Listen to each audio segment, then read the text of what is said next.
Welcome to another slow burn journey on the Gentle Historian. Tonight we'll rest beneath cherry blossoms and samurai flags, exploring the disciplined elegance and the quiet danger of feudal Japan, a place of samurai honor, strict codes, and very sharp consequences.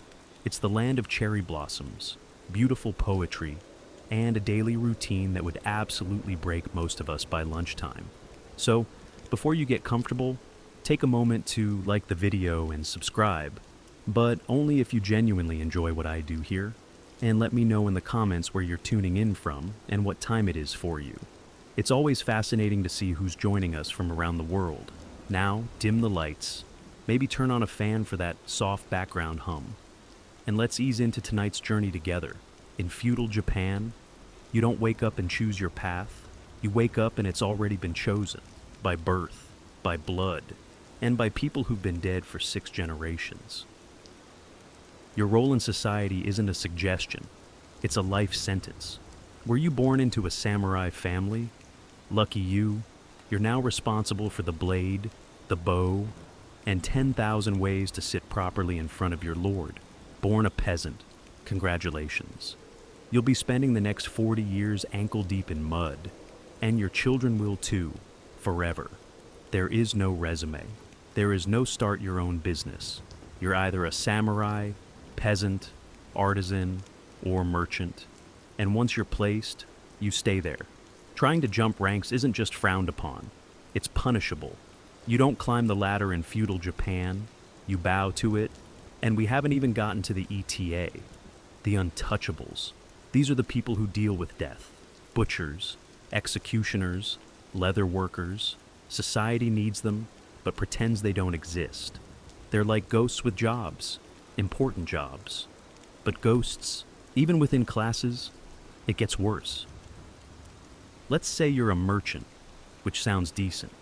Right, you've got coin, but in feudal Japan, you're near the bottom. Why?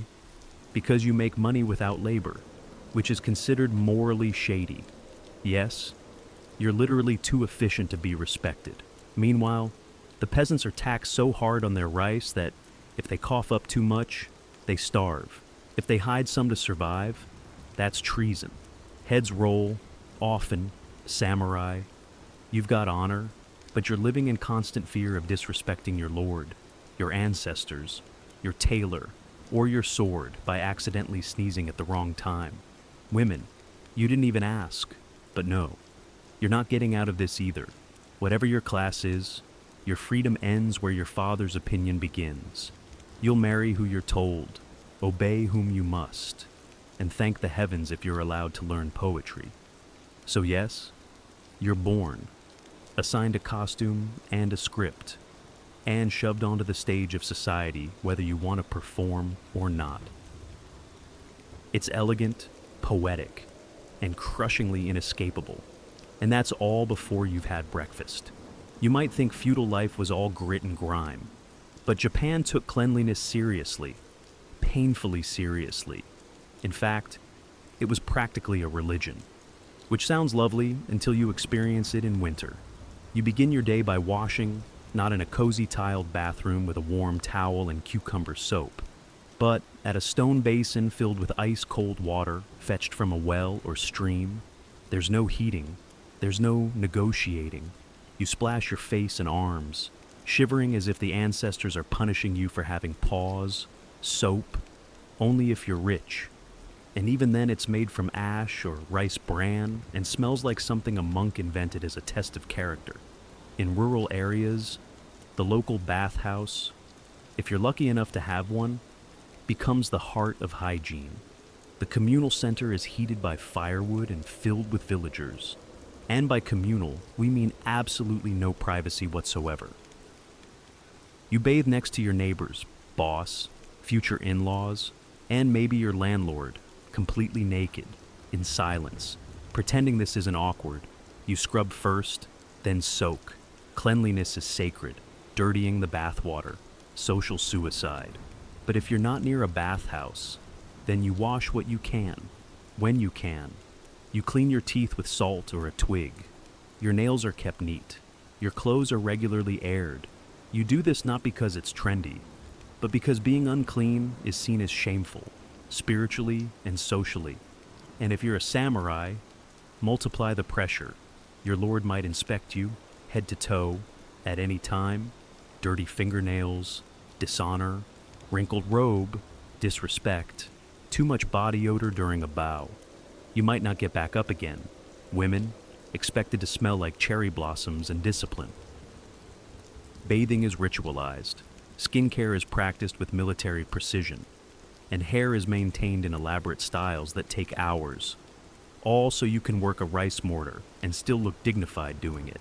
So, yes, feudal Japan was clean, very clean.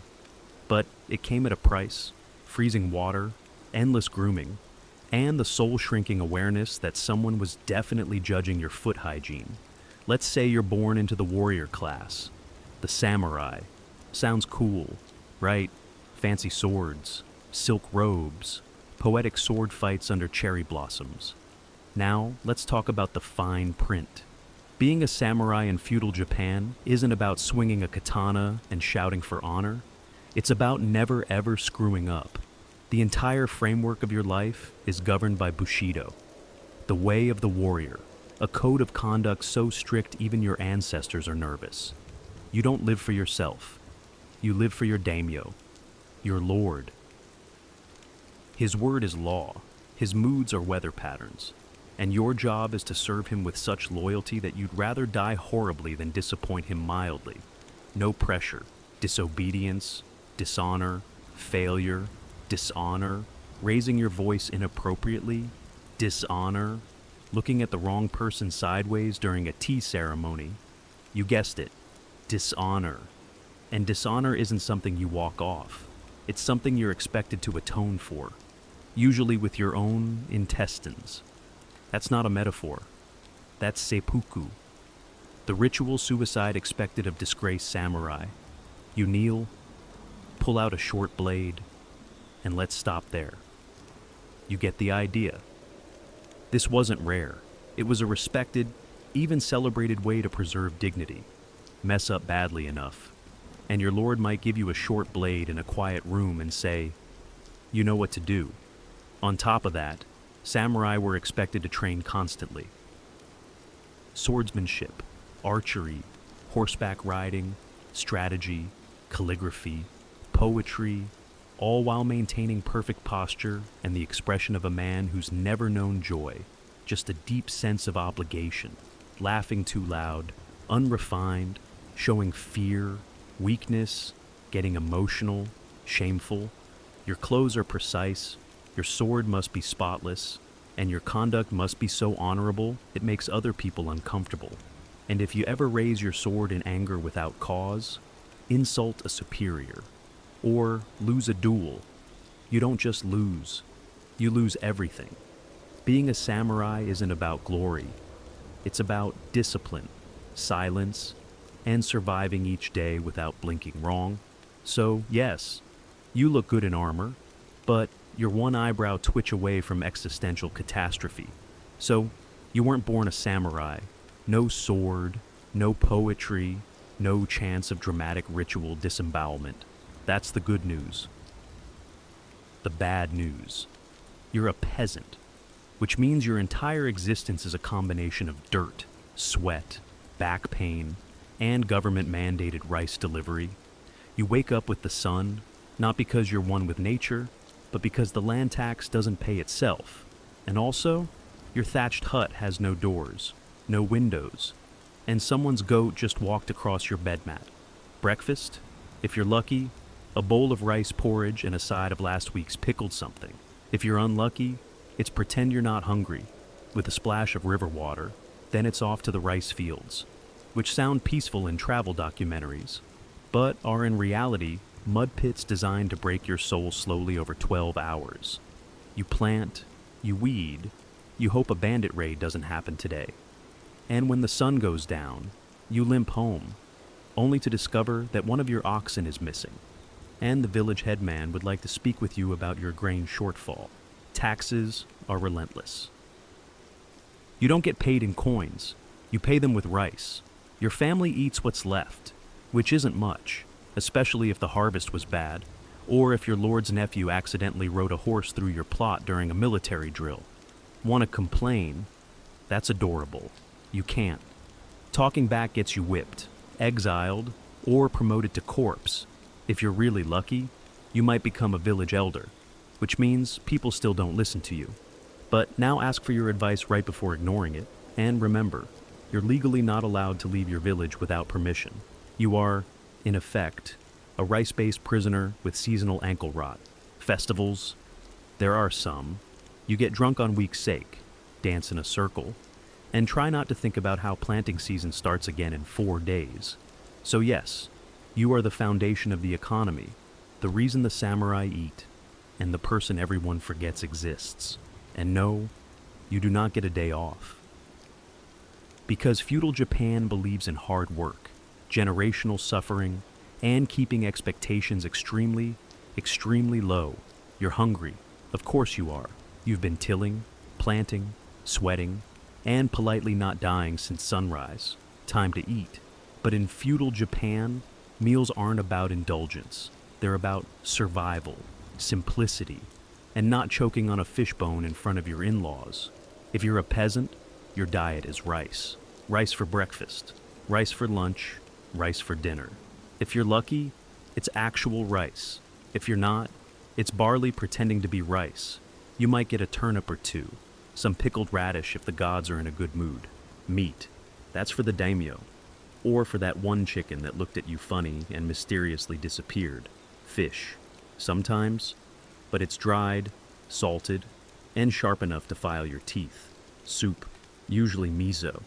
If you can call hot salt water with 2 floating leaves soup, it's flavorful. Yes. In the same way, seawater is hydrating. Now, if you're a samurai, you do get better food, but you also eat last, after your lord, his guests, and anyone he feels like impressing. That means cold rice, cold soup, and the eternal joy of watching other people eat while pretending you're deeply honored to wait.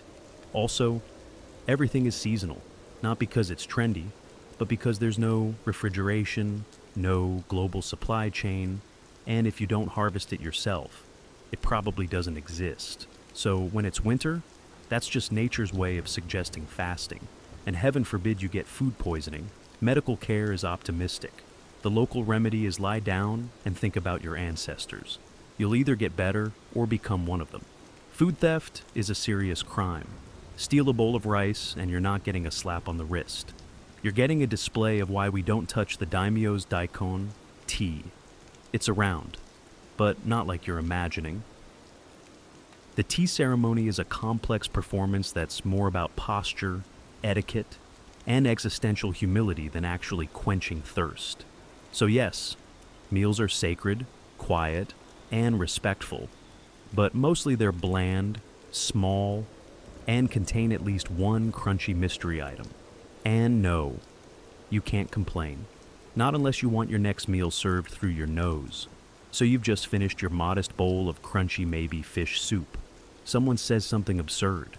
Maybe your lord mumbles a bad haiku. Maybe your village elder misquotes a proverb. Maybe your neighbor insists his cow can predict the weather. And for one reckless, foolish moment, you think about correcting them. Don't. In feudal Japan, your opinion is a liability. Free speech is not a concept. It's a fast track to disgrace, exile, or sudden career-ending decapitation. The social hierarchy is rigid and every word has a weight. Speak above your class. You're being impudent. Criticize someone above you. You're insolent. Make a joke that doesn't land. That's treason adjacent. Even within families, you tread carefully. A son doesn't interrupt his father. A wife doesn't correct her husband. And no one, absolutely no one, questions the daimyo unless they have always wanted to explore the afterlife via sword tip. Samurai are trained to speak with measured calm, even when furious. A sharp tongue is worse than a dull blade. It's unbecoming, it's dangerous, and it might force someone into the position of having to kill you to restore their honor. Which brings us to apologies. In feudal Japan, apologies are an art form. You don't just say sorry. You bow, you grovel, you possibly write a poem about your shame. You might even send a gift, like a live bird or a decorative comb, while sincerely hoping the person receiving it doesn't decide to duel you anyway. And gods help you if your tone is too casual. A misplaced word can be interpreted as sarcasm, defiance, or spiritual rot. Silence is almost always safer. Even humor is a tightrope walk. Laughing at the wrong thing could be seen as disrespect. Laughing with someone important might imply you think you're on their level. And that's how people end up mysteriously reassigned to the far north. So, yes, you're free to speak, technically, but in practice, you nod, smile, and pray your opinion never tries to escape your mouth. Because in feudal Japan, loose lips don't just sink ships. They sink social standing, reputations, and sometimes your entire bloodline. In feudal Japan, fashion isn't about self-expression. It's about making sure everyone knows exactly how far below them you are, just by looking at your sleeves. Your clothing doesn't reflect your personality.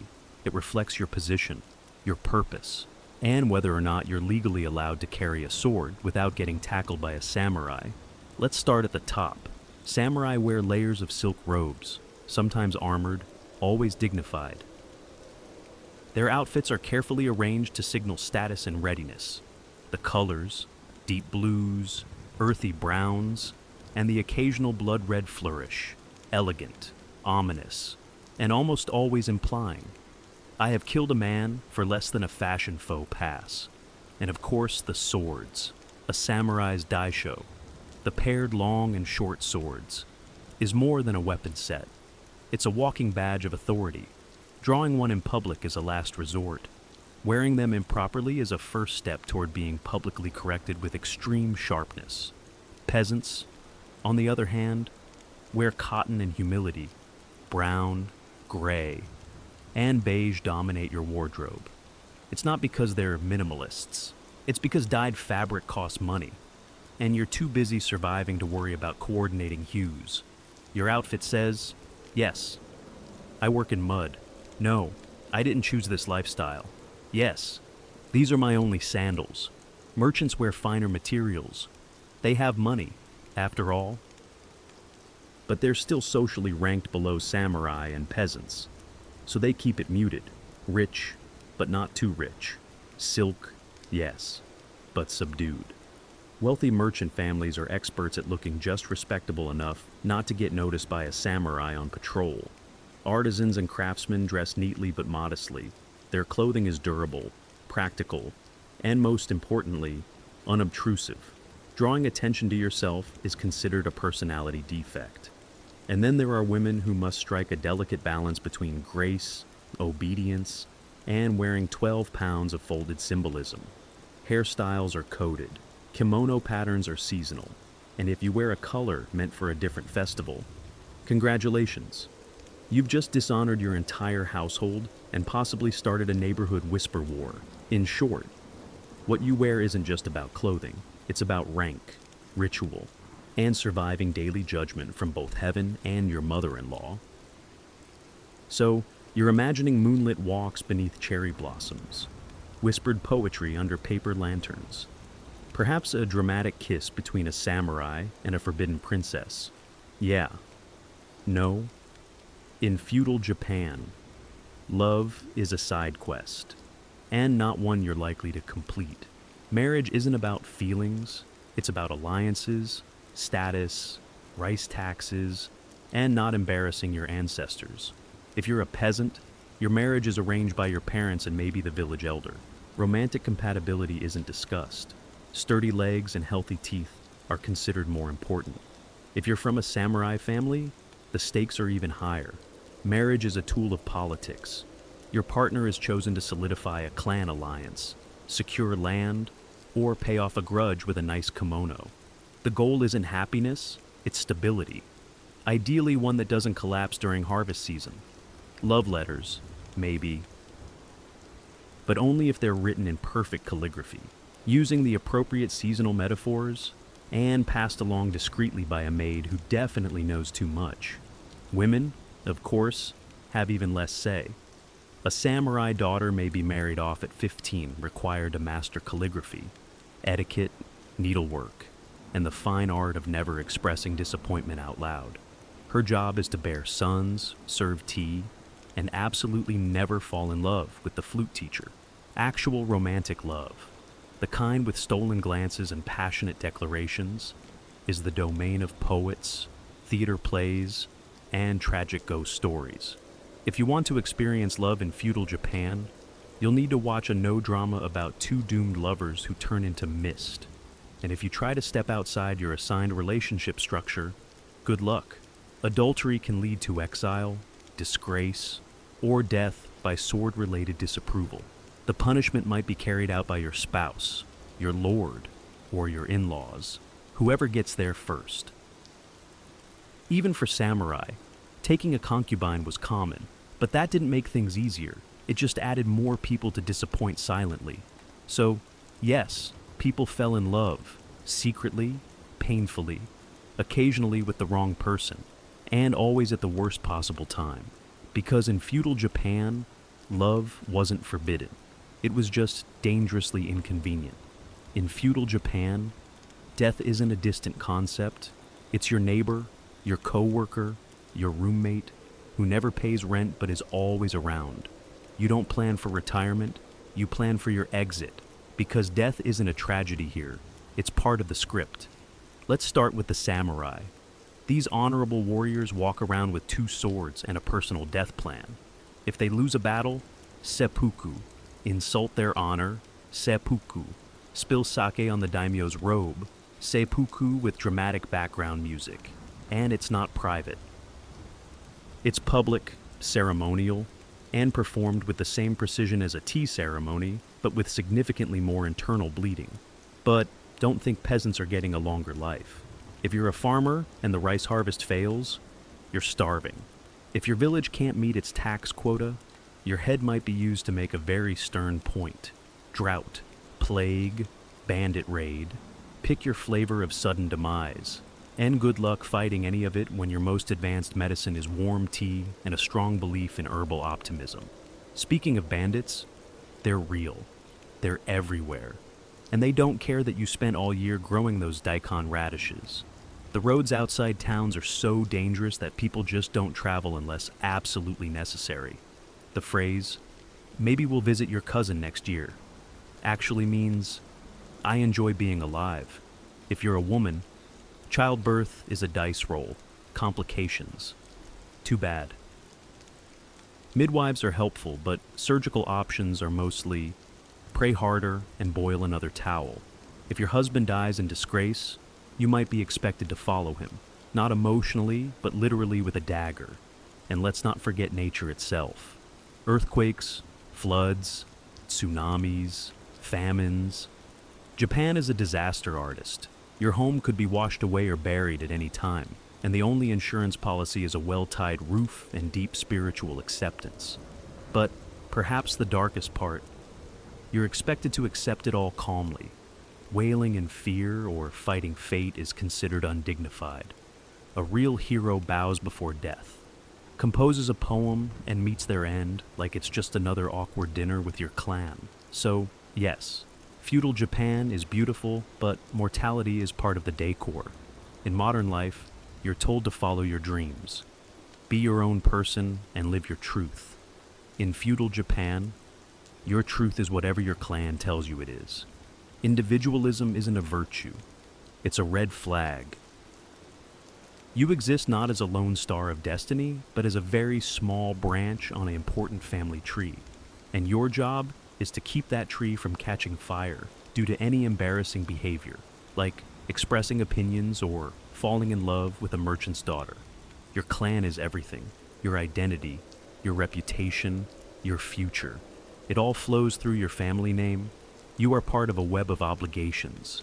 Honor and expectations so dense it might as well be a spreadsheet. Even the samurai, proud, honorable warriors, don't fight for themselves. They fight for their daimyo, their household, their ancestors. And if they die, ideally it's in a way that makes everyone above them look great. Because dying with honor is one thing, but dying in a way that slightly embarrasses your clan, that's the stuff of generational nightmares. Your actions reflect on your father. Your father's actions reflect on your grandfather. Your grandfather's actions may still be affecting how your cousin is treated in the next province over. It's not guilt by association. It's life by association. Want to open a noodle shop because you love cooking? That's adorable. Unfortunately, your clan raises horses, so you'll be brushing hooves until further notice. Express interest in painting? Excellent. You'll be decorating the temple your family sponsors, with strict guidelines, in total silence. And don't even think about scandal. One poorly timed affair, drunken incident, or public poem with too much sass, and the shame hits everyone. Your siblings, shunned. Your mother, mortified. Your great uncle might have to disembowel himself just to restore the family's good standing. You are not a person. You are a representative, a chess piece, and a liability with legs. But hey, if you play your role well, bow at the right times, and marry who you're told, your clan might just speak your name with something resembling pride. And that's the feudal Japanese version of a personal achievement badge. Let's say you've survived the social hierarchy, the sword duels, the honor system, and the rice tax. Congratulations. Now try surviving the weather. Feudal Japan is a masterpiece of natural beauty. Snow-capped mountains, serene forests, blooming cherry blossoms, and an absolute nightmare of environmental chaos. The scenery is gorgeous. The climate wants you dead. Start with typhoons, massive storms that arrive like angry gods, bringing rain, wind, and the structural integrity of a rice paper wall. Roofs fly off, roads vanish. The rice you spent all season planting, floating gently downstream. Then there are earthquakes, sudden, violent, and completely unpredictable. There's no warning siren, no alert system, just a faint rumble, a brief moment of existential confusion. And then your house is sideways. If you survive the shaking, you still have to worry about fires. Because everything is made of wood, including your bad decisions. Flooding is common, too much rain, and the rivers swell. Your village becomes a muddy soup bowl. Your crops drown, your animals wander off. Your landlord still wants taxes. Of course. Now with interest. Droughts are just as cruel. Weeks of punishing sun and no rain leave the land cracked and the rice fields dry as a monk's humor. You pray to the gods. You do rituals. You start eyeing the neighbor's well with deep suspicion. And then there's winter. Not a snowy wonderland. More like bone-deep cold, thin blankets and fires that burn out by midnight. Heating isn't central. It's communal suffering. You warm your hands over a clay brazier and hope frostbite isn't fashionable this year. Even volcanoes occasionally join the party. Japan is part of the Ring of Fire. And yes, that's just as fun as it sounds. Eruptions could bury entire regions in ash, lava, or the awkward realization that your shrine is now a rock garden. There's no FEMA, no national relief effort. If your house collapses, you rebuild it. If your food spoils, you go hungry. And if your lord's estate is also affected, well, you still owe taxes. Disaster, after all, is not an excuse. In feudal Japan, nature isn't a background element. It's an ever-present reminder that even the gods might be having a bad day. In feudal Japan, power flows downhill, and so do responsibilities, expectations, and blame. You think you're important. Think again. There is always someone above you. Let's say you're a peasant. Your life is governed by the village headman, who answers to the local samurai, who answers to the daimyo, who answers to the shogun, who maybe, possibly, whispers to the doesn't rule so much as haunt the capital in expensive robes. Even the samurai, fierce, sword-carrying enforcers of justice, aren't at the top. They spend their lives serving a lord, waiting for orders, and occasionally fighting in battles they didn't start. Over land they don't own, for glory they'll never personally receive. In theory, they're honored. In reality, they're very well-dressed middle management with a katana. The daimyo, Those powerful lords who control provinces and armies might seem untouchable until the shogun decides they're getting too bold. Then suddenly their castles are being inspected, their letters intercepted, and their heads very gently removed from their political ambitions.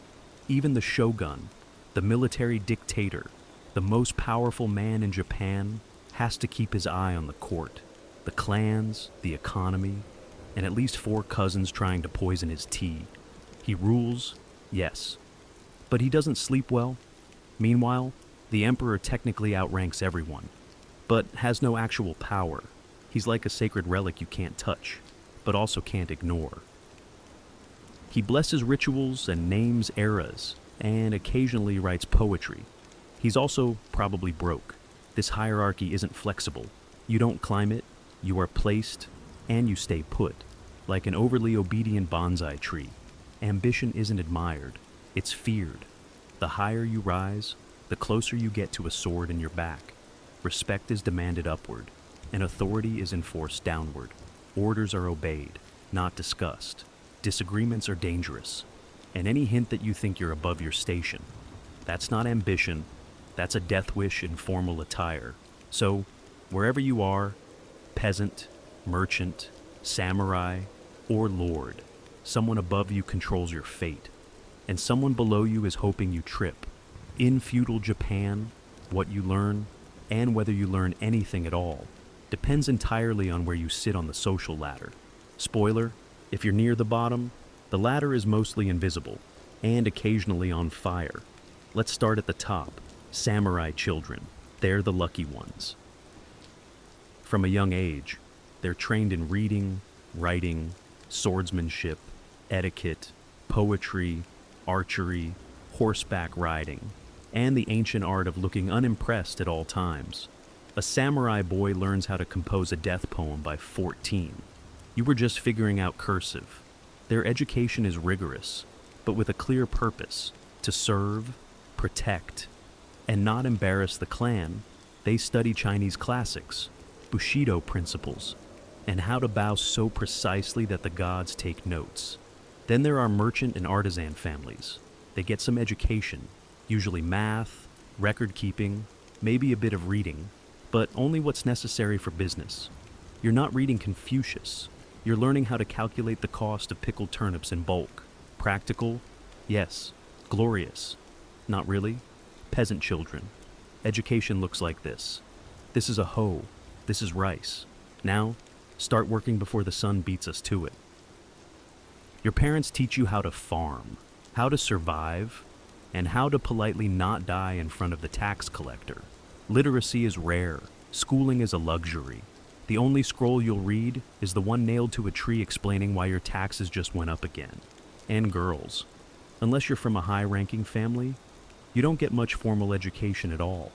You're trained in domestic skills, sewing, etiquette, tea ceremonies, and how to maintain silence while maintaining a household. If you're really fortunate, you might learn calligraphy or poetry, as long as it doesn't distract you from folding laundry with a spiritual precision. Education in feudal Japan isn't about personal growth.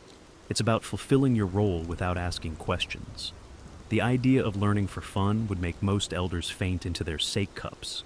So, yes, knowledge is power, which is exactly why they kept it so tightly controlled.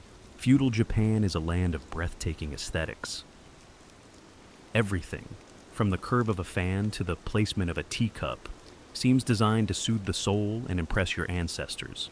But here's the catch. You can and will be judged for doing it wrong. Culture in feudal Japan isn't just art.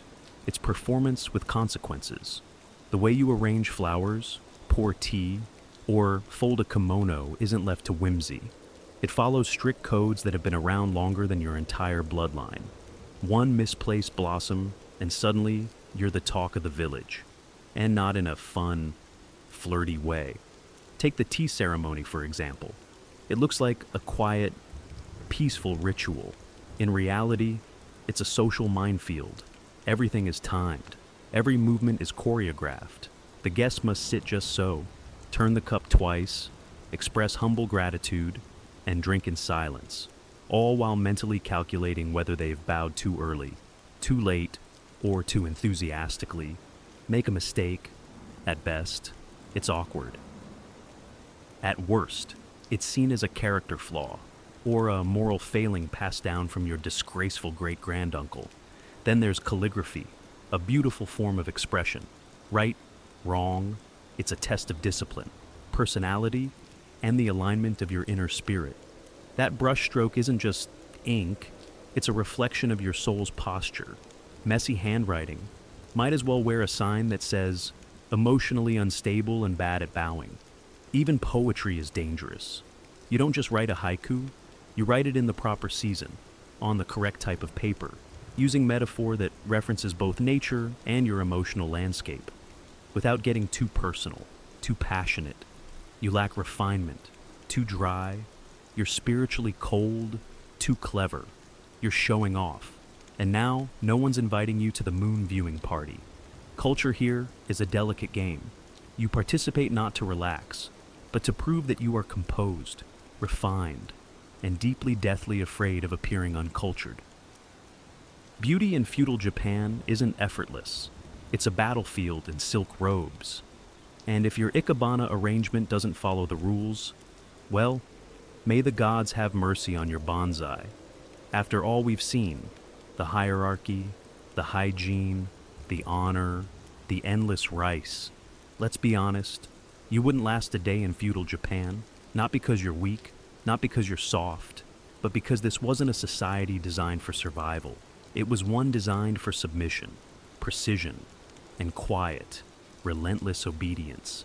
Every moment was a test of posture, of loyalty, of whether or not you bowed at precisely the correct depth, while reciting a seasonal greeting in the right emotional tone. If you failed, there were consequences. Public shame at best, ritual death at worst.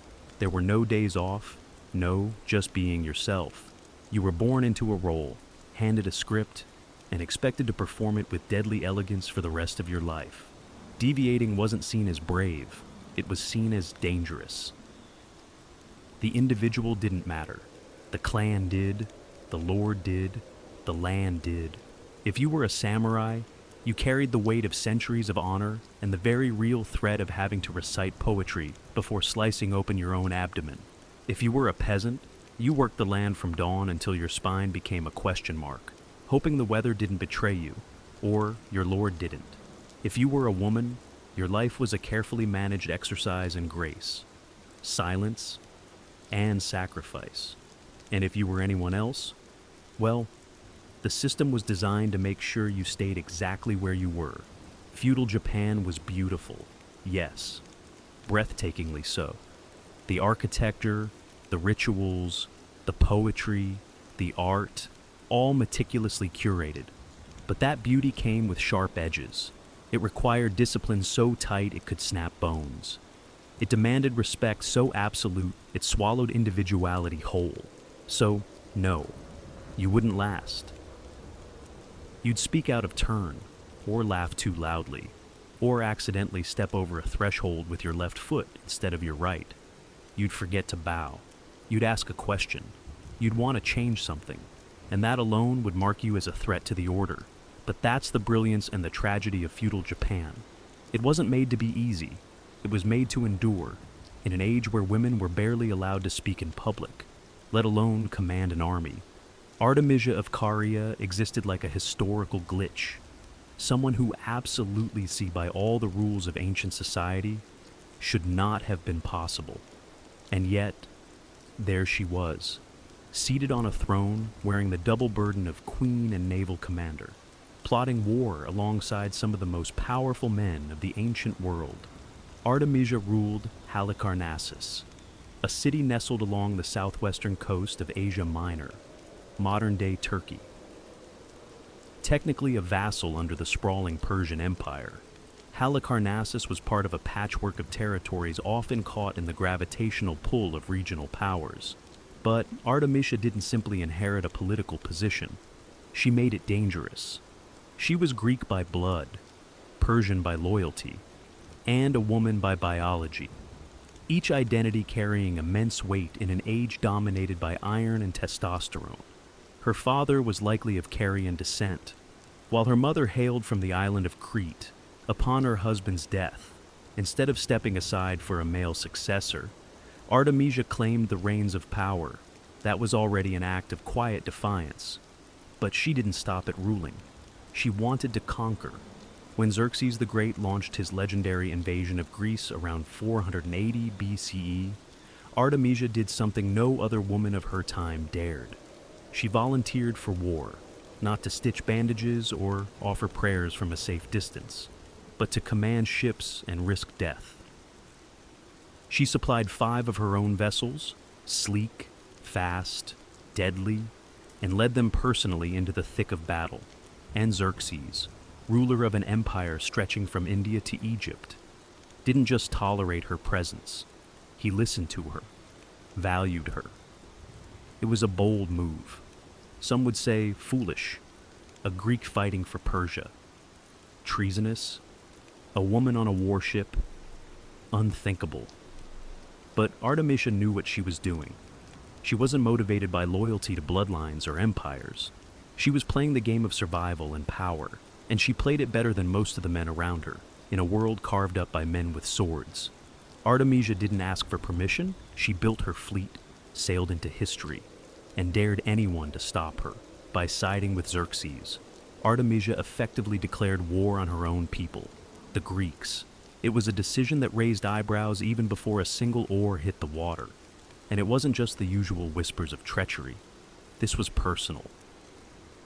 To the Greeks, she was a traitor in fine robes, a queen-turned-mercenary, a woman who had traded heritage for favor at a foreign king's table. But Artemisia didn't seem the least bit bothered. In fact, she doubled down. She sailed into the campaign like she belonged at the high table of Persian power. And, in many ways, she did. Xerxes, famous for surrounding himself with brutal warriors and sycophants, found in Artemisia something he rarely encountered: honesty, blunt, piercing honesty. She told him not what he wanted to hear, but what he needed to know.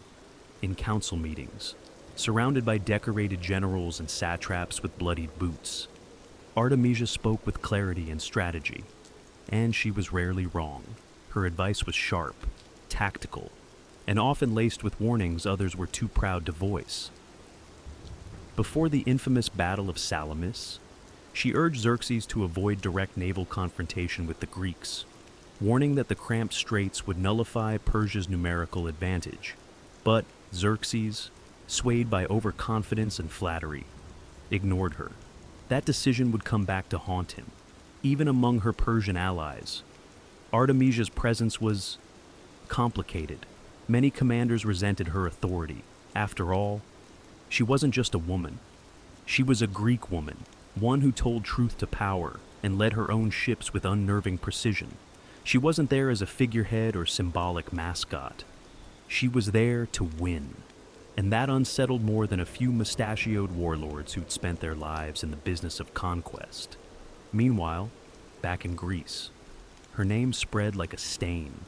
Herodotus, himself from Halicarnassus, seemed both fascinated and baffled by her. He documented her with the mix of awe and suspicion usually reserved for mythical creatures. To some, she was Medusa in a breastplate. To others, a misunderstood genius with the audacity to think like a man. And better than most of them, Artemisia was many things: loyalist, strategist, traitor, visionary.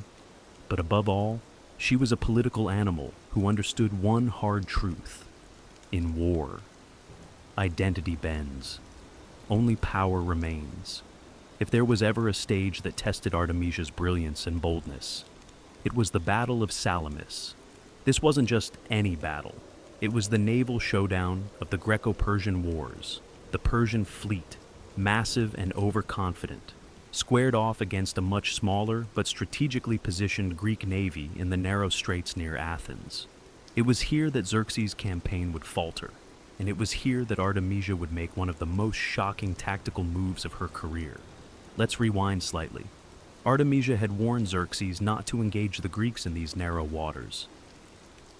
She argued, correctly, that their superior maneuverability and familiarity with the terrain would nullify the Persian size advantage. But Xerxes, intoxicated by numbers and pride, dismissed her warning. He wanted a spectacular victory. What he got instead was humiliation. As the battle raged, chaos swallowed the Persian lines. Ships collided, formations broke, and Greek triremes darted like sharks between lumbering vessels. It was a slaughter, and in the middle of it all was Artemisia, commanding her flagship, surrounded by allies and enemies, trying to survive a collapsing battle. Here's where things get wild, with a Greek ship pursuing her relentlessly. Artemisia made a decision that historians still debate today. She ordered her ship to ram and sink another Persian vessel, one from an allied king no less. The move was so unexpected that the Greeks, assuming she must be on their side, stopped chasing her. She slipped away untouched. Xerxes, watching from a hilltop, supposedly witnessed this and turned to his aides exclaiming, "My men have become women, and my women have become men." It was perhaps the highest praise he ever gave a subordinate, especially one who had just sacrificed a friendly ship to save herself. But Artemisia's move wasn't just about survival. It was strategy, misdirection, and cold-blooded calculation wrapped into one. She read the battlefield in real time and made a split-second decision that saved her ship, her crew, and possibly her own life. It was controversial, it was brutal, but it worked. While many Persian commanders died that day or fell into disgrace, Artemisia sailed back not as a failure, but as one of the only leaders Xerxes still trusted. The Persian fleet limped back from Salamis, humiliated. Ships were lost, morale shattered, and the myth of Persian naval invincibility obliterated. For many commanders, this was the beginning of the end. But for Artemisia, it was a strange kind of triumph. In the middle of a disastrous campaign, she emerged as the lone figure of competence, someone who had warned the king, acted decisively, and escaped unscathed. Xerxes took notice. Now, back on land, licking the wounds of defeat, the Persian war machine had to pivot, and in a rare moment of candid trust, Xerxes turned once again to Artemisia, not as a novelty, but as his most reliable advisor. He asked her a deeply personal question. What should he do next? Artemisia, ever blunt, told him exactly what no proud emperor wanted to hear: retreat. She urged him to return to Persia and leave his trusted general Mardonius in charge of the remaining campaign in Greece. You've achieved what you needed. Athens has burned. Don't push your luck. That was essentially her message. And incredibly, Xerxes listened. The man who had ignored most of his war counsel followed the advice of a single woman. It was a moment that confirmed what others had only suspected. Artemisia wasn't just brave. She was politically lethal. She knew when to fight, when to deceive, and now when to walk away. Her power didn't come from brute force. It came from clarity, something in short supply among kings and conquerors. In the aftermath, she was entrusted with the guardianship of Xerxes' sons, an honor that spoke volumes. In ancient courts, you didn't hand your heirs to just anyone. You chose someone whose loyalty was ironclad and whose judgment could be trusted. Artemisia, a woman born on the fringes of empire, had now placed herself right at its heart. Back in holy Carnassus, she returned not as a queen uncertain of her place, but as a figure of undeniable consequence. Her legend began to root. She wasn't just a ruler anymore. She was the woman who stood face to face with empires and didn't blink. Where most would have sought safety in silence, Artemisia had stepped into war, and somehow came back more powerful than when she left. While Artemisia's military feats gained her notoriety, her legacy didn't grow alone on the battlefield. It also thrived in the minds of those who recorded it, especially in the pen of Herodotus, the so-called father of history, who just so happened to be born in Halicarnassus, the very city Artemisia ruled. This geographic coincidence added an almost eerie intimacy to his account of her life. He wasn't writing about some distant myth. He was writing about his queen, And yet, Herodotus didn't present her as a caricature of feminine virtue or villainy. He painted her as something much rarer in historical record, a competent, calculating, and compelling leader. His account of the Battle of Salamis highlights not only her courage, but her cold pragmatism, the sinking of the Allied ship, the escape under Greek confusion, the brutal brilliance of it all. In Herodotus's work, Artemisia becomes more than a commander. She becomes a contradiction, both admired and feared, respected and suspected. But make no mistake, that respect was hard-earned. She existed in the shadow of men, powerful ones like Xerxes and Mardonius. But somehow, she outshone them all. While they drowned in ambition, she floated on foresight. She knew when to fight and when to vanish. That kind of wisdom is rare, rarer still when it comes from a woman in a world that equated femininity with fragility. And perhaps that's what intrigued Herodotus the most. Artemisia didn't fit, not in the cultural mold of her time, and certainly not in the comfortable categories historians like to build. She wasn't a rebel, but she disobeyed. She wasn't a feminist, because the concept didn't exist, but she undermined patriarchy through competence alone. Her legacy spread quietly, not through monuments or golden statues, but through stories, echoes passed along by men who were forced to admit she was better than them. In war councils, she outthought them. In battle, she outmaneuvered them. And in politics, she outlasted them, for all their noise. The men of her time ended up needing scribes to keep their memory alive. Artemisia had something better, awe. And as Herodotus put down his scroll and dipped his pen again, he wasn't just writing history, he was recording a riddle in the shape of a queen. Strangely enough, the name Artemisia didn't vanish after her death. About a century later, it returned, this time in the form of another queen, Artemisia the Seku of Caria, a namesake and likely descendant who also ruled Halicarnassus. But while the second Artemisia never commanded fleets in battle, she too would carve her name into the bones of history, quite literally. Her claim to fame, building one of the 7 wonders of the ancient world, the mausoleum at Halicarnassus. The second Artemisia commissioned this towering marble tomb for her husband Mausolus, who was also her brother, because ancient dynastic politics never fail to get awkward. But it wasn't just a tribute to grief, it was a statement, a monument to Carian identity, and an echo of the strength that the first Artemisia had once wielded.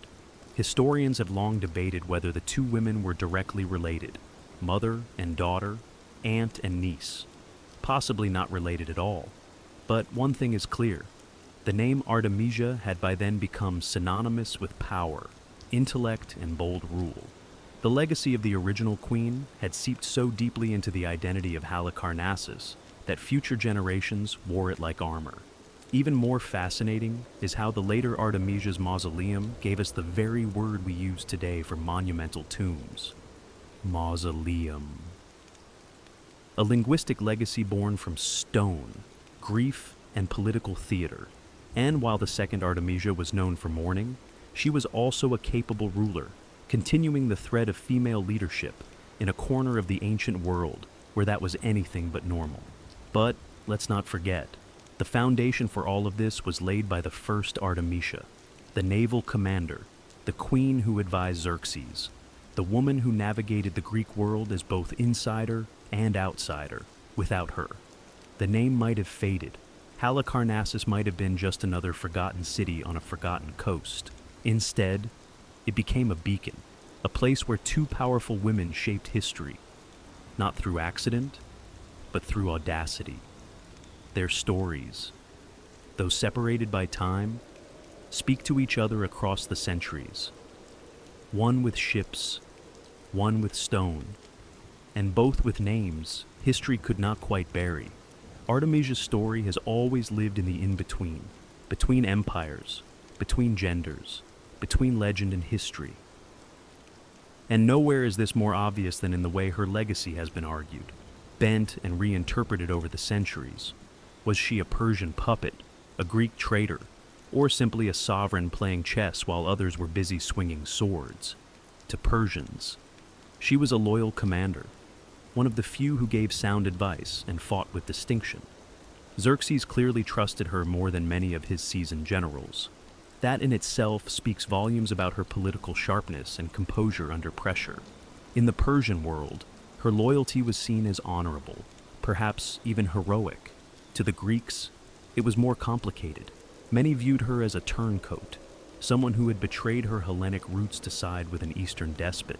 And yet, even Greek chroniclers, notably Herodotus, couldn't help but admire her intelligence and cunning. She was, in many ways, a mirror to their own contradictions, proving that not all Greeks stood with Greece, and not all Persians were villains. She defied the lines that war tried to draw. And then there's the modern view, where historians and readers alike continue to wrestle with what she represents. A feminist icon before feminism, maybe. A symbol of shrewd leadership in a world built to exclude her. Absolutely. Her legacy continues to fascinate, not because she fit the mold of ancient queens, but because she cracked it open. In military circles, she is still cited in naval histories, often as a rare case of a woman commanding warships in antiquity. In literary and political circles, she appears as a symbol of reason in an age of hubris, and in popular culture, she occasionally resurfaces, sometimes twisted, sometimes glamorized, but always unmistakable. But here's the truth. Artemisia didn't care about legacy, not in the way we do. She wasn't building a brand or writing memoirs. She was trying to survive, to rule, to win. And that's what makes her story so enduring. It wasn't shaped by vanity or myth-making. It was shaped by decisions, hard ones, controversial ones, and more often than not, the right ones. She didn't belong to Persia. She didn't belong to Greece. She belonged to herself. As the centuries passed, Artemisia's story did what all great stories eventually do. It mutated. She was no longer just a historical figure. She became myth, metaphor, and sometimes monster. Writers and dramatists reinvented her as they pleased. In some tales, she was a cruel seductress. In others, a warrior queen possessed by bloodlust.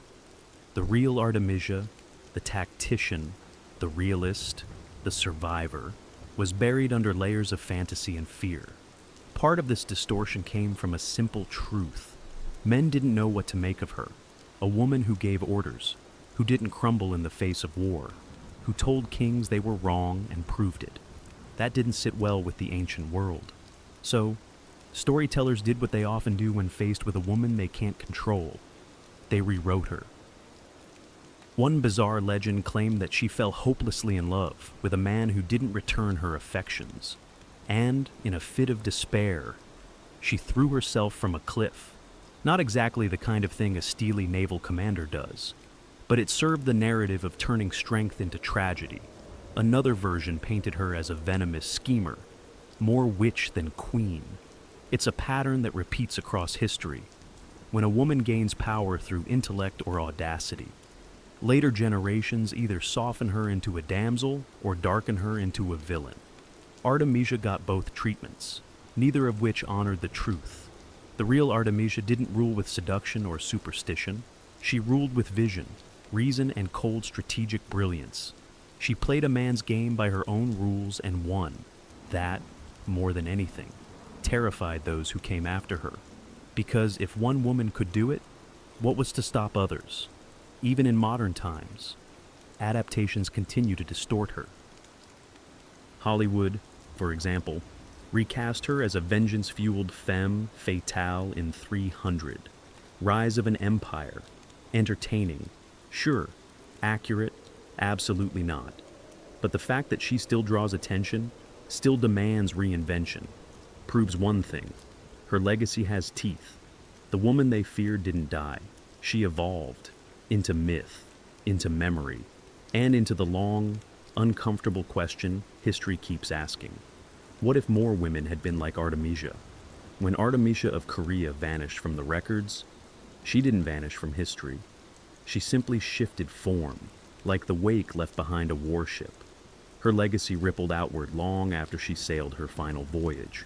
No grand tomb marks her resting place. No statues survive bearing her likeness. And yet, her presence endures, etched into the bones of Halicarnassus, whispered in the pages of ancient chronicles, and debated in the halls of every historian trying to understand how she pulled off the impossible. Because Artemisia's life was exactly that. Impossible. She ruled when women weren't supposed to rule, fought in wars where women weren't supposed to fight, gave advice where women weren't supposed to speak, and still, somehow, she was heard. She wasn't merely tolerated, she was respected. That is perhaps her rarest achievement, not just surviving the ancient world as a woman in power, but earning the kind of grudging admiration that made even her enemies pause. Centuries later, her name remains a paradox, simultaneously exalted and obscured. She's not the household name that Cleopatra or Joan of Arc became, but perhaps that's fitting. Artemisia didn't chase legend, she chased outcomes. She wasn't adorned with mythic beauty or tragic romance. She was a leader, a realist, a strategist. Her drama played out not in poetry, but in the silence of war rooms, in the tight quarters of a ship, and in the long stare of a king who chose to listen. Today, her story invites re-examination, not just as a tale of a woman in a man's world, but as a reminder that courage doesn't always wear a crown or raise a sword. Sometimes it sits at the edge of power, says the uncomfortable thing, and sails straight into chaos. Artemisia didn't need to be rescued. She didn't need to be rewritten. What she needed, what she still deserves, is to be remembered as she was, sharp, dangerous, brilliant. In an empire built by men, she charted her own course, across hostile seas, against cultural gravity, and through the fog of war. And as long as ships sail and history remembers those who dare to speak when silence is safer, Artemisia of Caria will never be truly gone. Before lenses and satellites, before Copernicus dared rearrange the cosmos, humanity had only two tools for unlocking the secrets of the sky: the naked eye and stone. And somehow, that was enough. Across the ancient world, civilizations looked up, not just in wonder, but with intent. The stars were not mere decoration, they were calendars, compasses, gods, and prophecies. And so began the oldest science of all, astronomy, long before it had a name. It was a necessity. Farmers needed to know when to plant, sailors needed to know how to steer, priests needed to know when to perform the right ritual at the right celestial moment, and astronomers, often indistinguishable from priests, kings, or mathematicians, were the ones everyone relied on. But without telescopes, how did they do it? They built temples, not just for worship, but for watching. Massive structures like Stonehenge in England, Nabata Playa in Egypt, and the Great Pyramids of Mesoamerica weren't just tombs or altars. They were observatories, carefully aligned with the movements of the sun, moon, and stars. Many were designed to capture specific light patterns on solstices and equinoxes, sacred architecture with astronomical purpose. The great temple of Amun-Ra at Karnak in Egypt, for example, was oriented so that the sun would rise precisely between its pylons on the summer solstice. The Maya at Chichen Itza built El Castillo, a pyramid that casts a shadow of a serpent slithering down its staircase on the spring and autumn equinoxes. In India, vast stone instruments like the Janta Mantar allowed astronomers to track the declination of celestial bodies with remarkable precision. These weren't accidents. These weren't crude guesses. These were deliberate, data-driven feats of cosmic engineering. And they weren't isolated, from the Andes to the Nile, from Babylon to Beijing. Humans were building with the stars in mind, sinking stone with starlight. They charted planetary motions, eclipses, and even retrograde movement with nothing but patience, observation, and a deep sense of cosmic order. The sky wasn't just watched, it was measured, mapped, and built into the very bones of their cities. long before glass could magnify the heavens. Civilizations were already recording their rhythm in stone, in silence, and with astonishing accuracy. In the sun-baked floodplains of ancient Mesopotamia, the Sumerians looked up and saw not just stars, but structure. Around 3000 BCE, they weren't simply telling stories about the heavens. They were organizing life around them. To the Sumerians, the sky wasn't random, it was a cosmic schedule, and their job was to interpret it correctly. These early astronomers laid the groundwork for what we now call celestial mechanics. They observed the regular motions of the sun, moon, and planets, and realized these movements weren't chaos. They were clocks. That's how they developed one of the earliest known calendars, dividing the year based on the lunar cycle. It wasn't perfect, but it was remarkably effective for tracking agricultural and ritual events. And speaking of time, the Sumerians gave us the sexagesimal system, the base 60 counting method still baked into how we measure minutes, seconds, and degrees. When you glance at a clock showing 60 minutes in an hour, or 360 degrees in a circle, you're echoing a 5,000-year-old way of thinking. They didn't have telescopes, but they had ziggurats, step towers rising toward the heavens. From these platforms, priest astronomers kept careful records on clay tablets, noting when Venus appeared on the horizon, when the moon turned red during an eclipse, or when a star cluster returned after months below the horizon. Their word for these watchers, Umanu, learned ones, both scientists and spiritual guides. Over time, Sumerian stargazing would evolve into something more systematic. Their descendants, the Babylonians, built vast star catalogs, predicted eclipses with eerie accuracy, and gave names to constellations that are still in use today. But it all began with the Sumerians, scribbling celestial movements in cuneiform and laying down the earliest astronomical records we've ever found. Perhaps most impressive is how this early science blended seamlessly with mythology. To them, the sky was divine, yet predictable. The gods moved in patterns, and if you understood those patterns, you could align your crops, your rituals, and your fate. The Sumerians didn't just look up in awe, they looked up and began to measure, and in doing so, they started humanity's long relationship with the stars. If the Sumerians lit the first fire of astronomy, the Babylonians poured oil on it and turned it into an inferno of precision. By the time their empire flourished around 1800 BCE, Babylonian astronomers weren't just watching the skies, they were predicting them. Eclipses, planetary conjunctions, retrograde motion, all charted, logged, and projected with stunning regularity.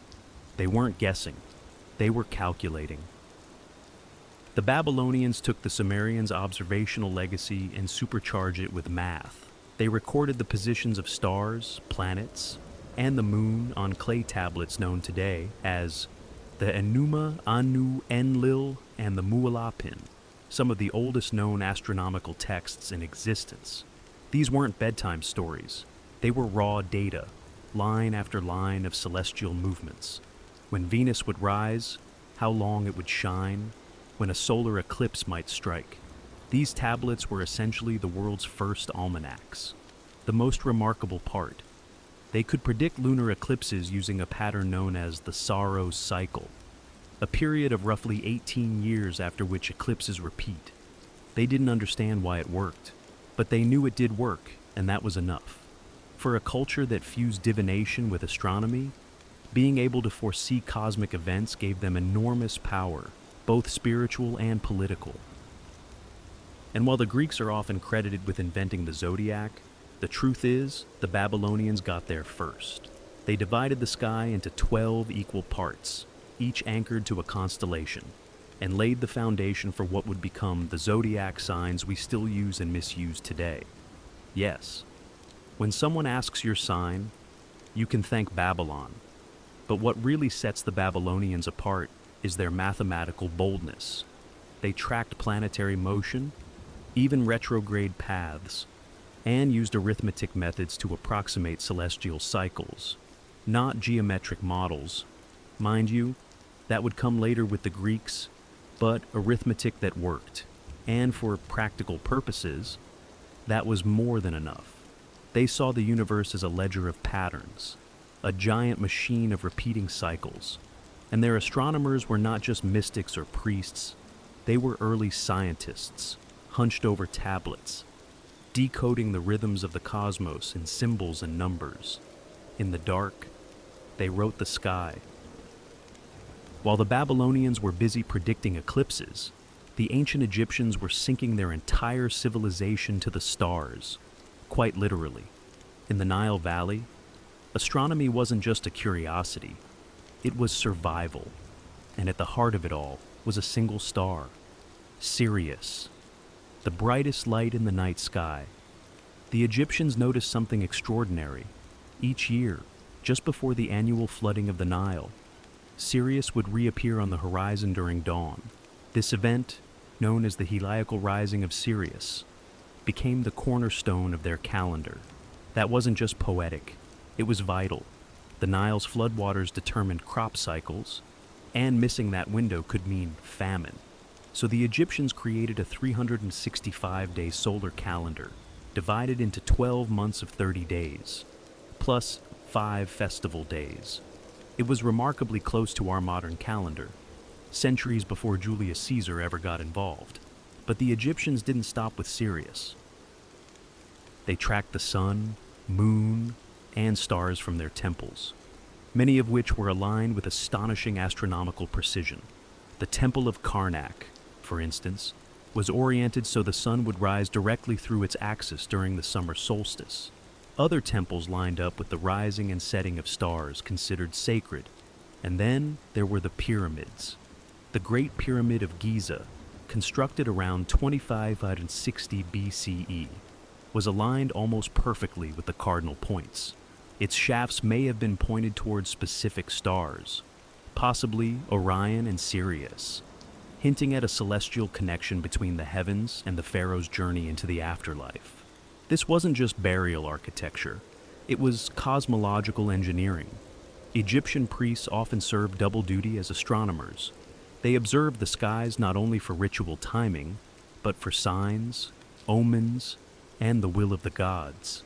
Astronomy, theology, and governance were tightly interwoven. To rule Egypt was to understand the sky.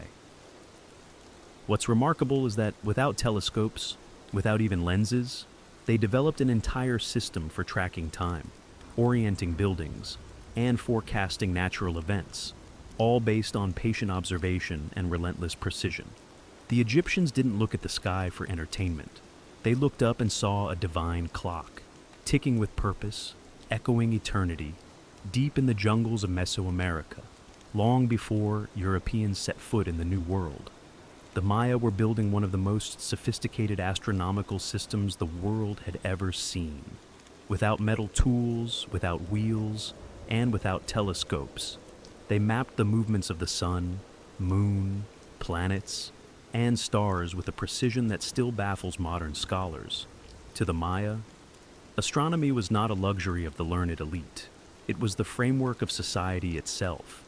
Their rulers were seen as cosmic intermediaries, and every major political or religious event was timed to match a celestial counterpart. Eclipses, solstices, equinoxes, and Venus cycles weren't just observed. They were used to legitimize power.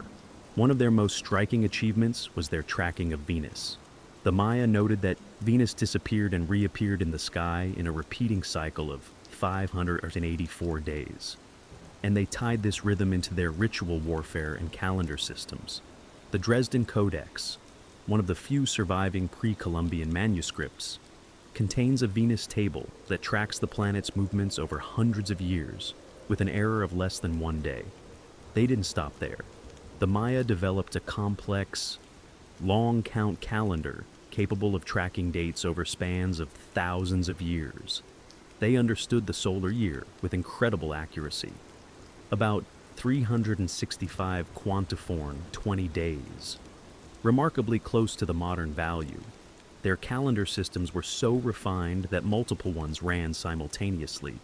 The 260-day ritual calendar, Zolkin, the 365-day solar calendar, Harb, and the long count for historical chronology. And the observatories. They didn't have glass domes, but they had stone genius. The El Caracol Observatory at Chichen Itza was built with specific windows and alignments that allowed Mayan priests to track the movements of Venus and the sun.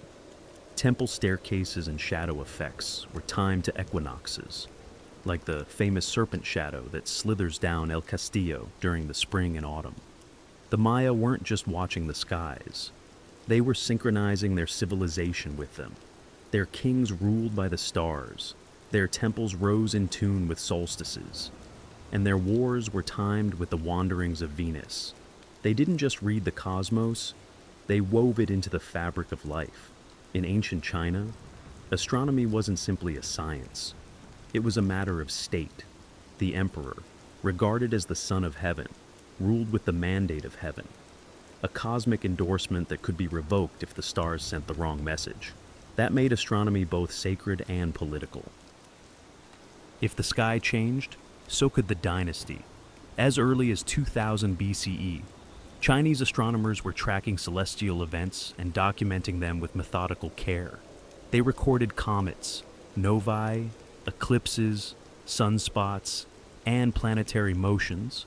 Some of these records, like those found in the Shiji, records of the Grand Historian, and the Book of Han, are still referenced by modern scientists today to verify ancient astronomical phenomena. Perhaps most remarkable is their documentation of a supernova explosion in 1054 CE, visible in daylight for 23 days. Chinese astronomers recorded its location with such accuracy that modern astronomers used the data to identify the remnants, now known as the Crab Nebula. But China's astronomical prowess didn't rely on mystical interpretation alone.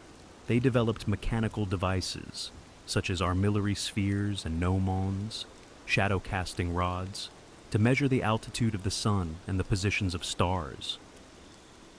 In fact, the Chinese had working water-powered celestial globes and astronomical clocks centuries before Europe caught up. Chinese astronomers divided the sky into 28 lunar mansions, similar in concept to Western constellations, and used them for both navigation and timekeeping. They also created the Chinese lunisolar calendar, which balanced lunar months with the solar year, and remains in use today to determine traditional holidays like the Lunar New Year. One of their key contributions was the meticulous recording of eclipses. They not only predicted solar and lunar eclipses, but sometimes tied them to dynastic omens. If an eclipse occurred and the emperor hadn't been forewarned, it was considered a failure of the astronomers, and sometimes a sign that the emperor had lost the mandate of heaven. In short, astronomy in China wasn't tucked away in a scholar's study. It stood at the very core of governance, divinity, and national survival. The stars didn't just tell time, they told truth. And the empire listened. In ancient India, astronomy was never a separate discipline. It was interwoven with philosophy, ritual, mathematics, and metaphysics, known as Jyotisha, the science of light. Indian astronomy began as a tool for determining auspicious timings for rituals, but evolved into one of the most mathematically advanced systems of celestial observation in the ancient world. The earliest references to celestial events appear in the composed around 1500 BCE. These sacred texts mention the sun, moon, and planetary cycles, as well as the division of the sky into 27 nakshatras, lunar mansions that formed the core of early Indian sky mapping. These nakshatras were tied to both mythology and calculation, forming the basis of astrological charts and calendars still used in India today.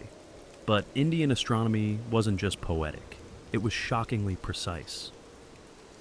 Ancient scholars developed models for the solar year that were more accurate than the Julian calendar introduced much later by the Romans.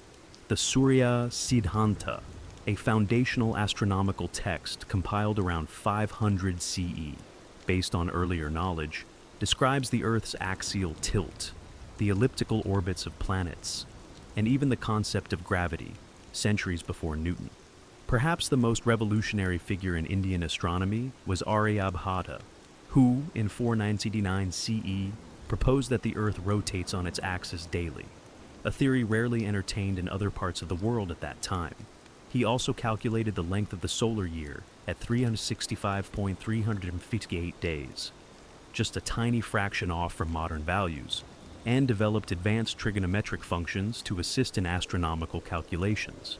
Indian astronomers also created sophisticated sign tables, worked with decimal notation, and used shadow instruments and armillary spheres to measure angles and altitudes. Observatories were often aligned with solstices, equinoxes, and planetary conjunctions. But beyond technical achievements, Indian astronomy carried a cosmic elegance. The universe wasn't just a machine, it was a cycle, a dance of time and space unfolding endlessly. Astronomy wasn't about domination over nature, it was about harmony with it. In the Indian worldview, understanding the heavens was a way of understanding the self, a geometry of spirit where planets moved not just across the sky, but through the soul. If other civilizations looked to the sky for guidance, ritual, or survival, the ancient Greeks looked up and asked, why? Why do the stars move? Why do planets wander? And most importantly, can the cosmos be explained by reason? Greek astronomy marked a turning point in humanity's relationship with the heavens, where others saw patterns and portents. The Greeks sought laws. They weren't just observers. They were theorists, trying to code the sky using mathematics, geometry, and philosophy. It began with Thales of Miletus, one of the first to suggest that celestial phenomena had natural causes. Then came Anaximander, who imagined the Earth floating in space, unsupported, and suggested that the heavens formed a sphere. These ideas may sound crude today, but for their time, they were revolutionary. The true leap came with Pythagoras, who viewed the cosmos as a system of perfect harmony, a music of the spheres governed by mathematical ratios. His followers believed the universe could be understood through numbers, laying the foundation for theoretical astronomy. But it was Aristarchus of Samos who came closest to modern truth. In the 3rd century BCE, he proposed a heliocentric model, with the sun, not the Earth, at the center of the universe. His ideas were ignored for nearly 2,000 years, but they planted a seed that would later bloom with Copernicus. Then came Hipparchus, the father of observational astronomy. He created the first star catalog, divided stars by brightness, discovered the precession of the equinoxes, and developed trigonometric tools to calculate celestial positions. His accuracy was astonishing, especially without telescopes. And finally, there was Claudius Ptolemy, whose Almagest became the authoritative astronomical text for over a millennium. He synthesized Greek, Babylonian, and Egyptian knowledge into a geocentric model that explained planetary motion using epicycles and deference, a complex yet elegant system that worked until it didn't. While some Greek ideas were wrong, their commitment to rational explanation and systematic modeling changed the game. They taught the world that the stars weren't random. They were governed by patterns that the human mind could understand. With the Greeks, astronomy became more than observation. It became an argument between earth and sky, between logic and myth, and between what we see and what we know. By the time the telescope was invented in the early 17th century, humanity had already spent thousands of years watching the skies, with nothing but eyes, shadows, and stone. And yet, what those ancient civilizations achieved is nothing short of astonishing. They mapped stars, tracked planets, predicted eclipses, and built monuments aligned with solstices and equinoxes, all without lenses, satellites, or electricity. What makes their accomplishments even more extraordinary is that they did it independently. The Sumerians in Mesopotamia, the Maya in Mesoamerica, the Chinese and Indians in Asia, the Greeks and Egyptians around the Mediterranean. They all developed astronomical systems rooted in their own worldviews. Yet, despite being oceans apart, they arrived at similar conclusions. The heavens move with order, and that order matters. Ancient astronomy wasn't confined to ivory towers. It shaped agriculture, religion, architecture, politics, and philosophy. It dictated when to plant, when to pray, when to build, and when to rule. In every culture, understanding the sky was seen as a way of understanding the divine, or, at the very least, one's place in the vast machinery of existence. And while their models varied, some geocentric, some mythological, some cyclical, they all shared one trait: a deep, unwavering respect for the cosmos. For many ancient peoples, the sky wasn't just a backdrop. It was alive, deliberate, and sacred. The telescope would eventually change everything. It revealed moons circling Jupiter, phases of Venus, sunspots, and galaxies far beyond our own. But the groundwork, the patient mapping, the systematic records, the sheer curiosity that belonged to the ancients. Today we carry their legacy every time we check a calendar, map the stars with a phone app, or celebrate a solstice. Every GPS satellite and space mission is built on a foundation they laid in clay, stone, and papyrus. They didn't know about black holes or cosmic microwave backgrounds, but they asked the right questions. They looked up, and they noticed. In the darkness, without knowing it, they became the first scientists. Quietly, faithfully, they wrote their questions in the sky, and thanks to them, we now have the tools to look deeper, not just into space, but into our own origins. In 1803, something unprecedented happened. A young republic, barely 3 decades old, bought a landmass so vast it doubled its territory overnight. The Louisiana Purchase wasn't just a real estate deal. It was a geopolitical thunderclap. With the stroke of a pen, the United States acquired more than 828,000 square miles of land from France, stretching from the Mississippi River to the Rocky Mountains. 13 future states would eventually rise from this vast, fertile terrain. And the price? A cool $15 million, roughly 4 cents an acre. But what makes this even more extraordinary is that no one, not even the Americans, saw it coming. At the time, President Thomas Jefferson had one goal: to secure access to the Mississippi River and the crucial port city of New Orleans. The young nation was heavily dependent on river trade. Farmers in the Ohio Valley needed to float their goods south, and whoever controlled New Orleans held the keys to economic survival. Jefferson authorized diplomats to offer France up to $10 million just for New Orleans and some nearby lands. That's it. But when those diplomats arrived, they were blindsided. The French had a counteroffer. Not just New Orleans, the entire Louisiana territory. Why? France, under Napoleon Bonaparte, was shifting its priorities. Napoleon had dreams of a grand North American empire, but the Haitian Revolution had crushed French ambitions in the Caribbean. Disease, rebellion, and mounting tensions with Britain made holding on to Louisiana more trouble than it was worth. Napoleon needed money for war, not swamps and prairie. Faced with an unexpected opportunity, the American negotiators said yes, quickly, even before they could get full approval from Jefferson. After all, this wasn't just a port. It was the Mississippi River, the Great Plains, access to the Rocky Mountains, and future control over the heart of the continent. What Jefferson received wasn't just land, it was destiny, a blank canvas for westward expansion, national growth, and inevitably, conflict. But while newspapers celebrated, one truth was ignored. This land was not empty. It was already home to dozens of native nations, each with their own histories, alliances, and claims. And so, a deal made in Paris would not only reshape maps, it would alter lives across an entire continent. At the heart of the Louisiana Purchase stood one man with a crown and a headache: Napoleon Bonaparte. In 1803, the French emperor was fighting on too many fronts: in Europe, in the Caribbean, and in his own treasury. And so, In an act that shocked nearly everyone involved, he offered to sell off a third of North America to the very country he had once hoped to block from continental power. It hadn't started that way. Just a few years earlier, France had secretly acquired Louisiana from Spain under the Treaty of Saint-Ildefonso. Napoleon had grand dreams of restoring a French colonial empire.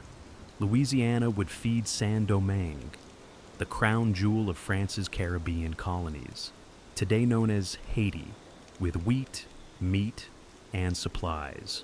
France didn't want Louisiana for its own sake.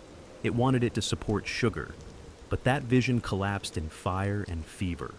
The Haitian Revolution, led by formerly enslaved people under leaders like Toussaint Louverture, had erupted into full rebellion.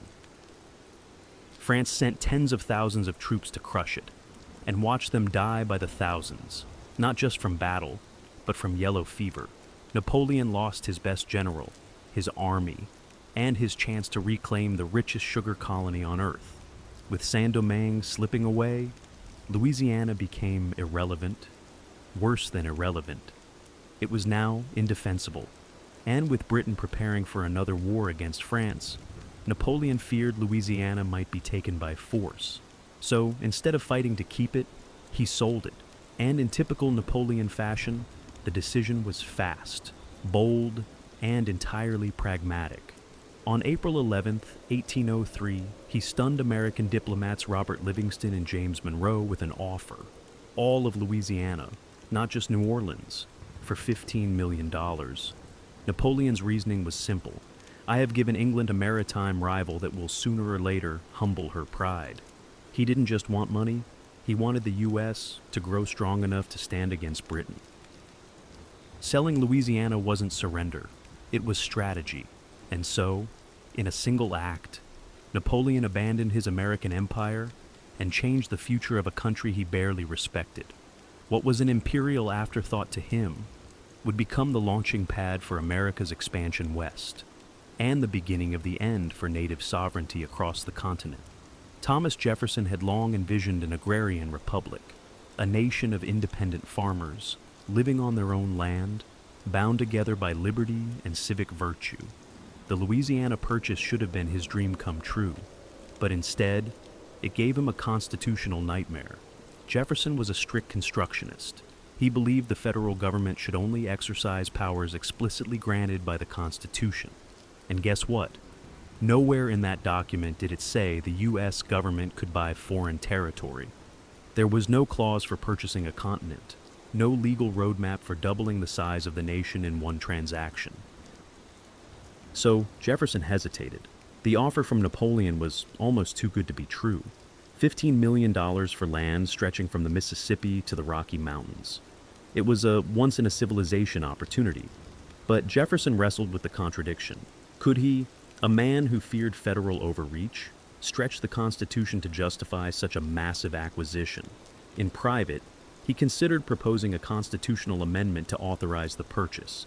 But the clock was ticking, and political realities loomed. If he delayed, Napoleon might change his mind, or Britain might seize the territory before the ink could dry. So, Jefferson did something ironic. He embraced implied powers, the very thing he had criticized Alexander Hamilton for advocating years earlier. He rationalized the purchase as a treaty, which the Constitution did allow the president to make with Senate approval. The Senate ratified the deal in October 1803 with overwhelming support, and Jefferson, while quietly uneasy, defended his decision as necessary for the survival and security of the Republic. And just like that, Jefferson, the constitutional purist, became the architect of the largest peaceful land acquisition in U.S. history. The contradiction wasn't lost on his critics, who called him a hypocrite, but Jefferson saw it as a necessary compromise, bending the Constitution, in his view, to preserve the Republic rather than destroy it. In doing so, he set a precedent. The federal government could acquire land by treaty, even without explicit constitutional authority, and that precedent would be invoked again and again as the United States expanded further west, and into territories already lived on by others. The Louisiana Purchase had been signed, sealed, and ratified. But nobody really knew what the U.S. had just bought. The land was vast, sparsely mapped, and filled with unknown rivers, mountains, species, and people.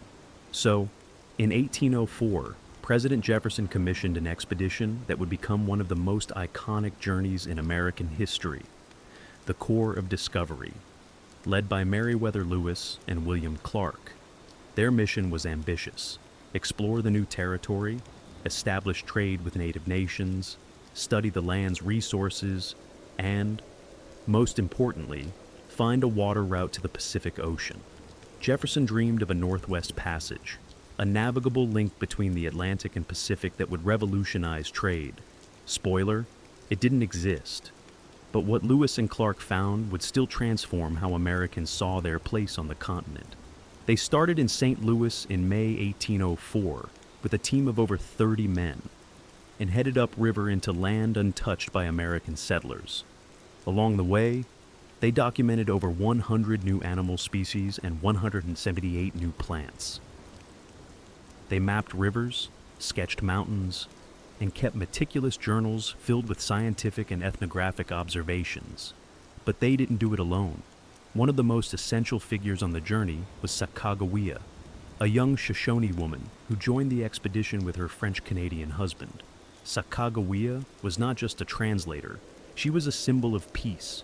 Her presence with a child signaled to native tribes that this was not a war party. Her knowledge of geography and diplomacy helped the Corps survive dangerous crossings and build crucial alliances. Over 2 years, the expedition traveled more than 8,000 miles, all by boat, horse, and foot. They reached the Pacific Ocean in November 1805, built a fort for the winter, and returned east by 1806. They didn't find a Northwest Passage, but they brought back something arguably more valuable: a detailed account of the newly acquired land and the people who lived there. Jefferson had purchased a mystery.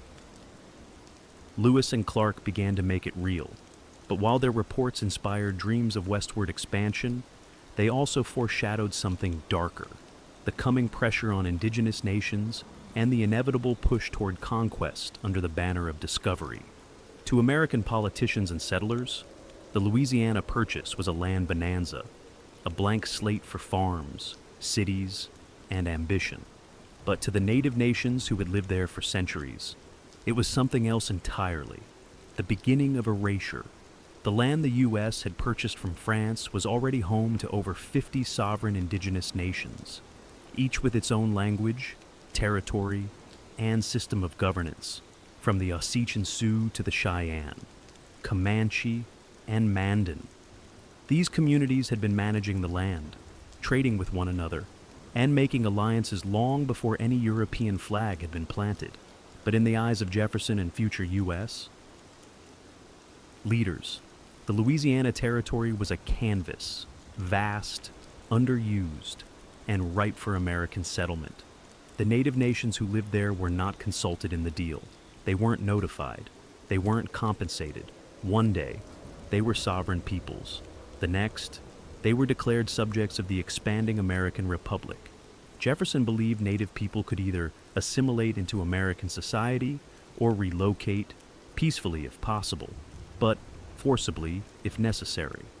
In private letters, he wrote that as settlers moved west, indigenous people would have to move westward too, or perish. It wasn't yet called removal, but the idea was already forming. This pressure intensified after the Lewis and Clark expedition returned with news of abundant land and natural wealth. The federal government began negotiating treaties, many of them deceptive or coercive, to claim land and push tribes farther west. In some cases, military force backed these efforts. In others, it was disease and displacement that did the work. The Louisiana Purchase marked the start of a new phase in U.S. expansion, manifest destiny, before it had a name. The belief that the United States was meant to control the continent had its legal foundation in this sale, and its moral cost in the lives and lands of native nations. For indigenous peoples, the Louisiana Purchase was not a transaction. It was a trespass. It redrew maps that had never been theirs, erased boundaries that had never been acknowledged, and unleashed a wave of settlers who came not to trade, but to take, and that wave was only just beginning. The Louisiana Purchase was hailed as a triumph, a peaceful acquisition of territory that nearly doubled the size of the United States. But while the land deal was clean on paper, the reality on the ground was anything but. Expansion came with a price, paid not in gold, but in conflict, displacement, and cultural destruction. With the new territory secured, American settlers began flooding westward, driven by hopes of fertile farmland, personal freedom, and economic opportunity. They pushed into lands still inhabited by indigenous nations. The federal government followed, establishing forts, roads, and administrative posts to manage and enforce its new authority. This set the stage for a slow-burning collision between two visions of the land, one that saw it as property to be claimed and improved, and another that saw it as a living entity to be shared and respected. Unsurprisingly, conflict erupted. Skirmishes turned into wars, treaties were signed, then broken, and slowly, the frontier line moved further west, pushed by the force of rifles, railroads, and ambition. But it wasn't just indigenous nations who paid a price. The Louisiana Territory also intensified a moral crisis that would eventually fracture the nation: slavery. Southern leaders immediately saw the vast new lands as an opportunity to expand plantation agriculture. Cotton and sugar thrived in the southern parts of the territory, and enslaved labor was seen as essential to making it profitable. This raised an explosive question: would slavery be allowed in the new territories? The answer would haunt Congress for decades. It led to the Missouri Compromise, sectional tensions, and eventually, the Civil War. The Louisiana Purchase didn't just stretch America's borders. It stretched its political fabric to the breaking point. And there were environmental consequences too. The rivers were dammed, the plains plowed, the buffalo nearly wiped out. The transformation was rapid and irreversible.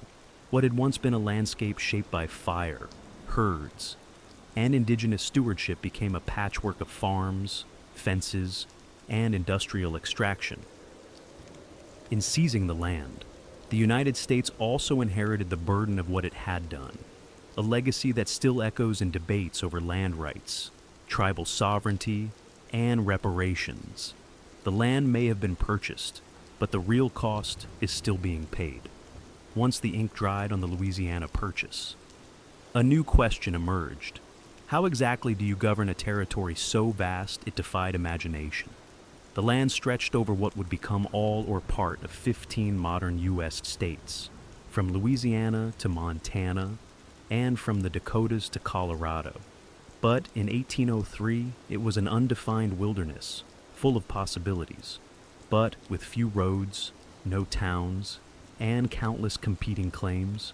The first step was surveying, mapping out borders, rivers, mountains, and eventually property lines. Expeditions like those led by Lewis and Clark, Zebulon Pike, and others laid the groundwork. Cartographers, land speculators, and military engineers followed, drawing maps that would slowly become county lines, reservations, and state borders.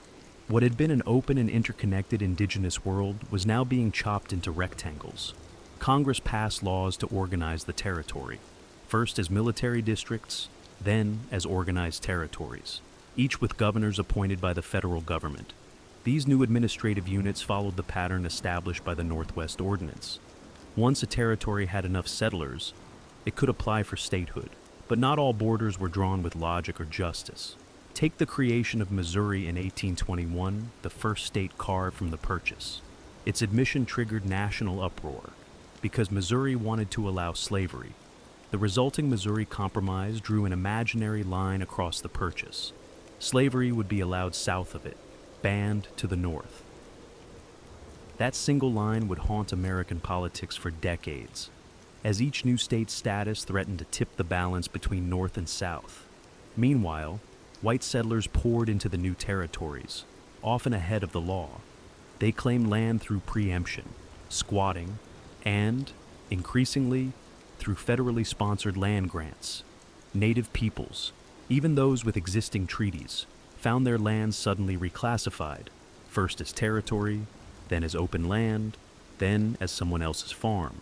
And while maps were being filled in, they were also erasing native trails, erasing seasonal migrations, erasing indigenous names, and replacing them with names like Jefferson City, Baton Rouge, and Fort Pierre. Borders, in this new vision of America, weren't just lines on a map.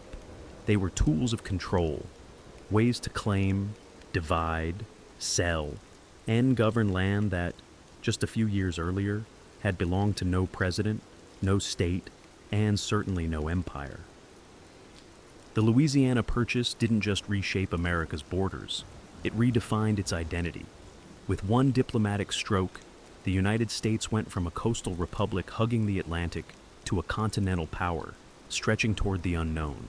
It was the first great leap of manifest destiny, even before the term existed, and it set the tone for the next century of expansion, conquest, and reinvention, politically. The purchase established the precedent that the federal government could acquire new land through treaty, even without clear constitutional guidance. That precedent would be used again with Florida, Texas, Oregon, Alaska, and Hawaii. The U.S. became not just a country, but a collector of territory, a nation always looking westward. Culturally, it fed a new kind of American myth, that of the frontier. The Louisiana Territory became the backdrop for stories of rugged settlers, daring explorers, and wide-open possibility. But for every pioneer's dream, there was a native nightmare, a memory of land lost, treaties broken, and people pushed further into exile. Economically, the impact was staggering. The Mississippi River became the artery of American commerce. Cities like St. Louis, New Orleans, and Kansas City grew into vital trade hubs. Fertile plains turned into farmland, and the discovery of gold, silver, and other natural resources would turn portions of the purchase into engines of industrial growth. But the deeper legacy is a contradiction. The purchase represented American ideals, opportunity, growth, independence, and yet it also embodied America's deepest failures: dispossession, slavery, imperial ambition. It's a story of triumph written on land taken from others, often violently. Today, the boundaries of the Louisiana Purchase define states that millions call home. Highways crisscross where buffalo once roamed. Fields of wheat now grow where sacred grounds once stood. And yet, beneath the soil and asphalt, the memory of that purchase still lingers, not just as a transaction, but as a turning point. The United States was forever changed by it. So was the world. But the question remains, was the cost purely monetary? Or was it, as many would later argue, measured in lives, cultures, and landscapes that could never be bought back? In the end, the Louisiana Purchase was more than a land deal. It was a defining moment, a shift in American identity from a fragile republic clinging to the eastern seaboard to an empire in the making, stretching boldly into the interior. The ink dried in Paris, but the consequences echoed across prairies, rivers, and generations. For the United States, it meant possibility. It sparked a new national confidence, a belief that expansion was not only desirable, but inevitable. That belief would harden into policy, becoming manifest destiny, and would eventually drive the U.S. to the Pacific Ocean and beyond. It also cemented a model of power built on land acquisition, displacement, and development. The West was no longer a mystery. It was a target, and for settlers, speculators, and politicians, it was an open invitation to seize opportunity by uprooting what already existed. For native nations, the transformation was catastrophic. The land they had lived on, traded through, fought for, and honored was suddenly owned, not by an invading army, but by a distant government that claimed to have bought it. There were no negotiations, no consent, just a line on a map and a new set of rules. The arrival of American settlers accelerated cycles of violence, forced removals, and cultural devastation. Treaties came and went, reservations were drawn, bison were slaughtered, languages faded. By the time the dust settled, the native presence in the Louisiana Territory had been largely confined, silenced, or erased, though never extinguished. And yet, the legacy of the purchase remains layered. The cities, economies, and infrastructure that emerged from it helped shape the modern United States. The rivers it granted became lifelines. The natural resources it offered fueled industrial growth. The space it opened allowed for innovation, diversity, and reinvention. But the shadow of that deal still lingers. The Louisiana Purchase stands today as a paradox, a bold diplomatic victory, and a blueprint for displacement. It's a story of growth and grief, of ambition and amnesia. It made the United States what it is, but it also forced a reckoning that continues to this day. How do you celebrate a land you never truly asked for and can never truly return?